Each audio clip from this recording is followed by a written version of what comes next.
I've written this so many times, I've said it so many times, but he has elite accuracy. And that's the place where I think he has Dylan beat, is in the accuracy piece. But you have to be able to get to that point where you have time to throw that ball and you're getting it out fast enough so that you can get it there on time and all those kinds of things.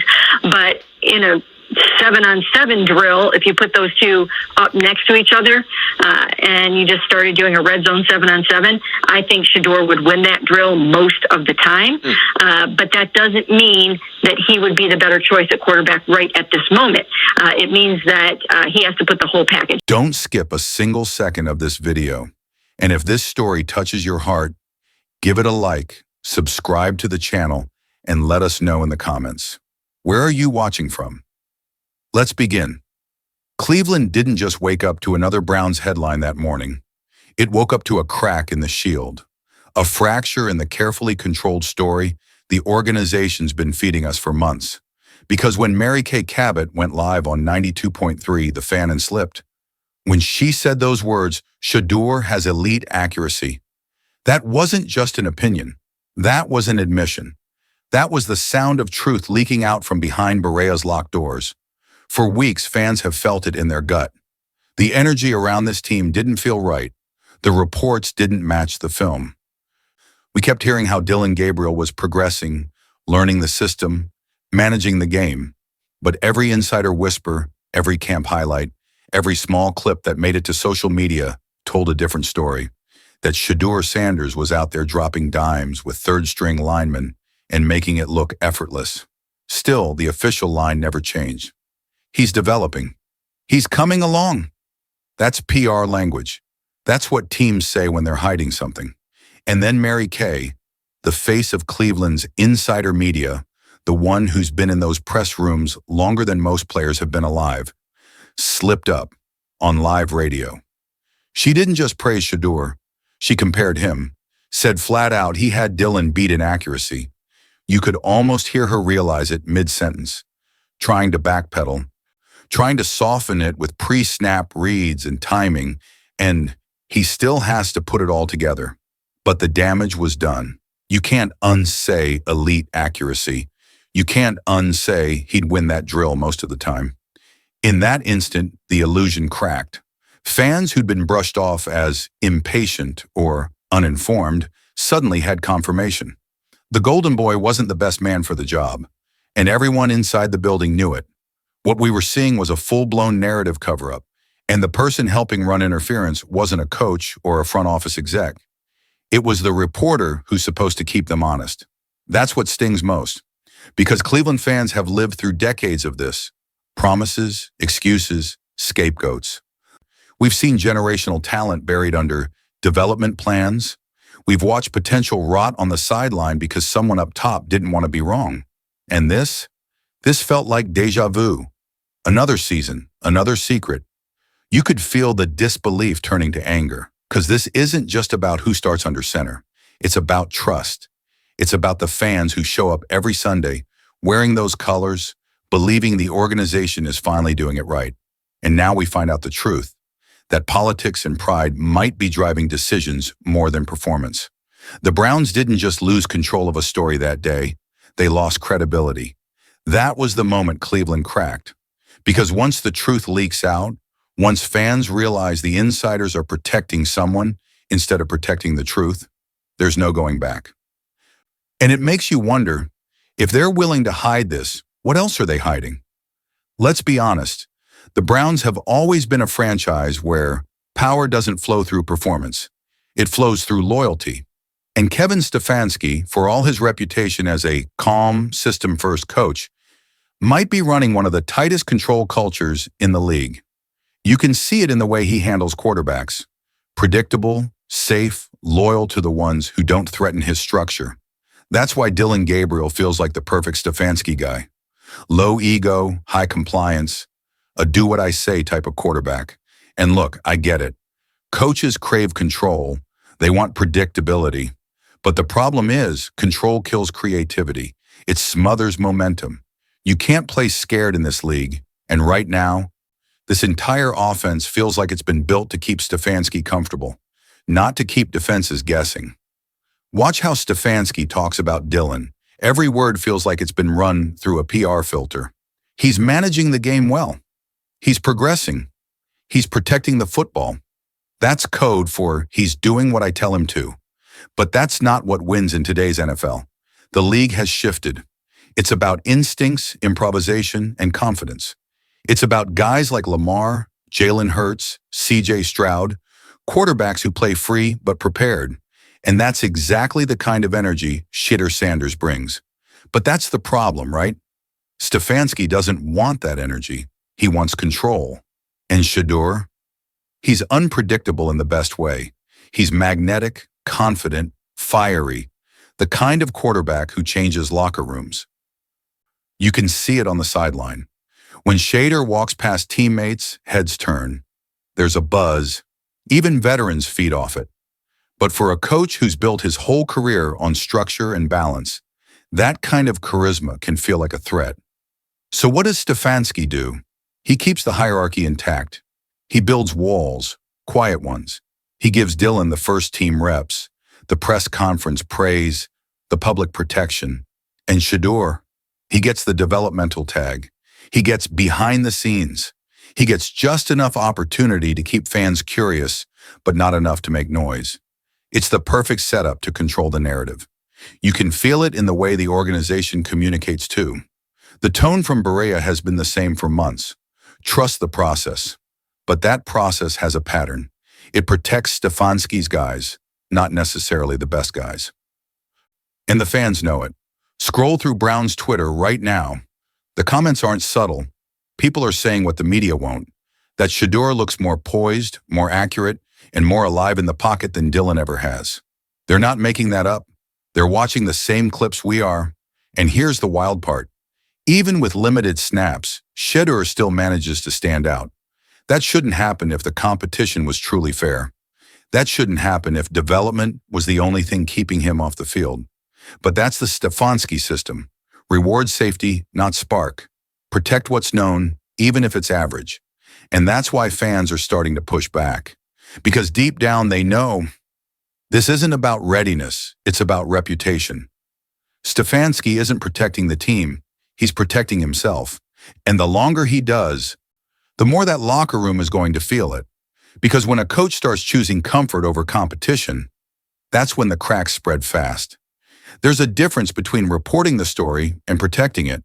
And Mary Kay Cabot just showed us which side she's really on. That radio segment wasn't journalism, it was damage control. You could hear it in every carefully chosen word. Really, really well. Progress. Development. That's not analysis. That's PR vocabulary.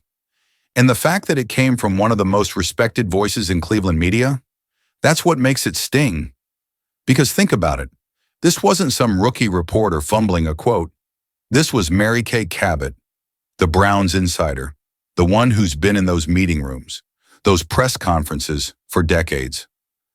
The one we're supposed to trust when things start to smell off inside the building. But when the moment came to tell the truth, she didn't protect the fans. She protected the coach. The whole thing sounded rehearsed. She starts by praising Shedeur Sanders. His development has gone really, really well. She even doubles down. He's improving in every way. But then, mid-sentence, she slams on the brakes. Suddenly, it's about pre-snap reads, about play articulation, about the speed of the game. You could feel her scrambling to pivot, to soften the praise before it created headlines. She couldn't let it sound too good, because too much honesty would set the internet on fire. And that's exactly what happened anyway. It's a classic move. Feed the fans just enough positivity to keep hope alive, but bury it under excuses to protect the people in power. We've seen this movie before. When a quarterback controversy brews, the first thing teams do is weaponize the media. They send out insiders with talking points, not to inform, but to calm the storm, to make sure the narrative stays in-house. And the craziest part? Browns fans caught it instantly. Within minutes of that interview, clips were circulating online with timestamps, rewinds, slow-motion breakdowns, fans dissecting her words like it was game film. Because we're not dumb. We've lived through too many of these cycles. Johnny Manziel, Baker Mayfield, Deshaun Watson. Every few years, the franchise tells us this is the guy, then blames the player when it falls apart. Meanwhile, the media runs interference, softening the blows, shifting the blame, keeping the coaching staff's hands clean. That's why this slip hit different, because it exposed something fans already suspected, that there's a quiet partnership between the media and the front office, built on access and control. If you want the interviews, if you want the exclusives, you play nice. And when things get messy, you help clean it up. But Cleveland fans don't want PR. They want truth. They want someone who'll say what they're seeing, that Shedeur looks sharper, more natural, more electric than the safe choice we're being sold. That's what made this so frustrating. It's not just about Shedeur or Stefanski anymore. It's about credibility, about honesty, about a city tired of being gaslit every season while loyalty gets rewarded over results. And the irony? The harder Mary Kay tried to protect the narrative, the more she exposed it.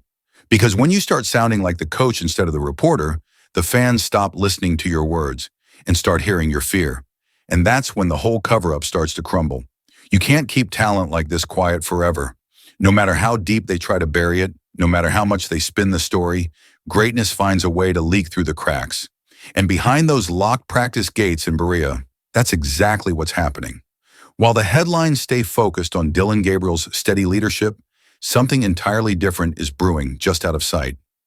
Early mornings, no cameras, no media access, just Shedeur Sanders running scout team reps with third-string linemen in freezing wind on half-frozen turf. And yet, he's still dropping absolute dimes, perfect timing, razor accuracy. He's commanding huddles that technically don't even matter and still demanding excellence out of the guys running routes for him. That's not a rookie going through motions. That's a franchise quarterback showing you who he is before the lights ever hit him. The whispers started as background noise. Scouts, assistants, even a few veterans who've seen everything this league can throw at you. That kid's different. His poise is unreal. The ball just jumps out of his hand.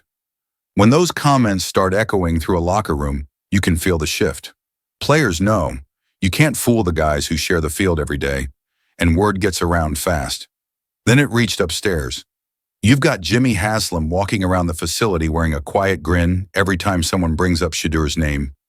His grandkids rocking Cretu jerseys at team events. That's not coincidence. That's a signal. The owner sees what's coming. The energy is turning. You can feel it in the building. The weight of a movement that can't be contained by press conferences or playbook excuses anymore. And what's wild is that Shedeur hasn't said a word. He doesn't need to. No cryptic posts, no sound bites, just performance, just proof.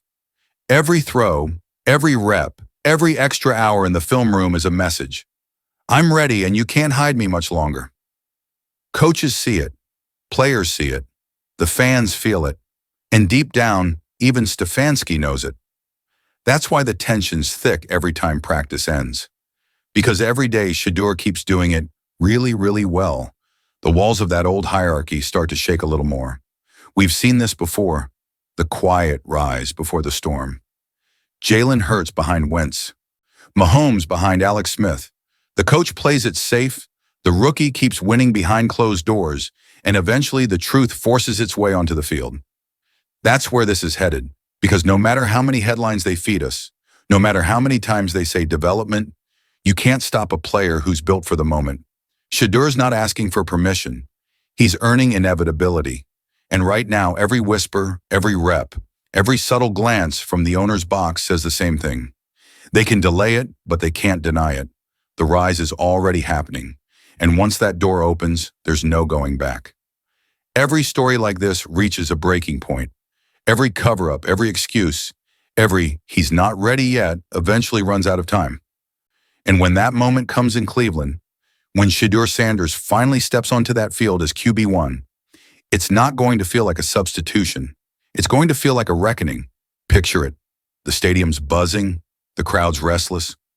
Another sluggish offensive series from Dylan Gabriel just ended with the same safe check down, the same nervous glance at the sideline.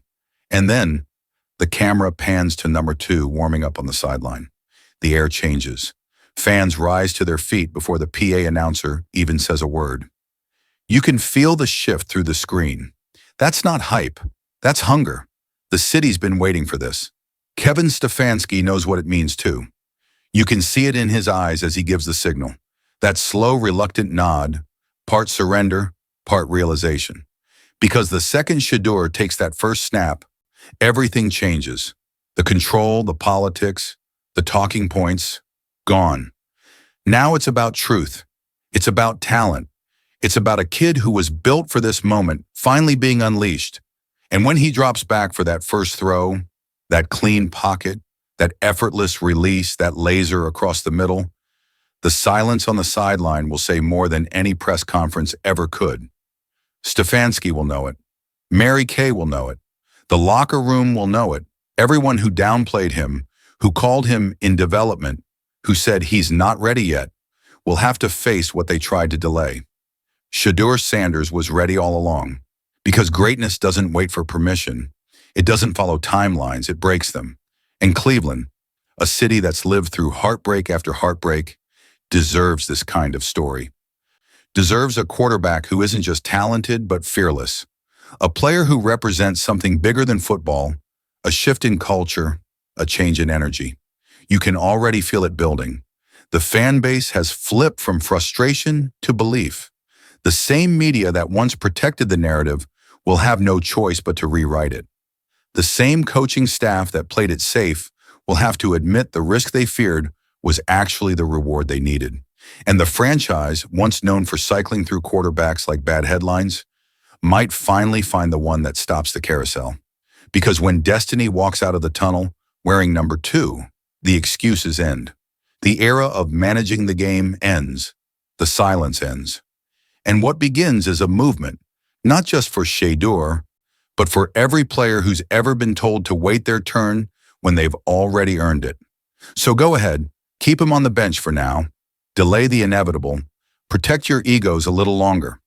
But understand this, you can control reps, you can control headlines, but you can't control truth. Because truth has a funny way of showing up under stadium lights. And when it does, it doesn't whisper, it roars.